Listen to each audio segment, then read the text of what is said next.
Naghatid ng saya at buong paglilingkod ang mga tauhan ng Gonzaga PNP sa isinagawang outreach program para sa Agta Community sa Barangay Aridawen, Cagayan.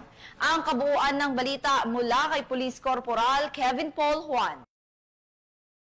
Na nakiisa ang Gonzaga Municipal Police Station sa isinagawang community outreach program para sa Agta Community sa Barangay Aridawen noong ika-2 ng Agosto taong kasalukuyan. Ang nasabing programa ay isinakatuparan sa inisyatibo ng Campus Student Council ng Cagayan State University Gonzaga Campus sa pangunguna ni Ginang Natalie Isabel Galicia, CSC President, katuwang ang mga tauhan ng PNP Gonzaga na pinamunuan ni Police Senior Master Sergeant Rogin Baklig. Kabilang sa mga naging aktibidad ng programa ang feeding program, pamamahagi ng libreng school supplies at damit para sa mga piling benepisyaryo mula sa komunidad. Nagbahagi rin ang mga kasapi ng PNP ng mahalagang impormasyon ukol sa crime prevention upang higit na mapalakas ang seguridad at kaayusan sa lugar. Layunin ng programang ito na mapatatag ang ugnayan ng pambansang pulisya at ng mamamayan sa pamamagitan ng mga gawaing nagtataguyod ng kalusugan, edukasyon at kapayapaan sa komunidad. Mula dito sa Lambak ng Cagayan, ako po ang inyong Police News Network Correspondent,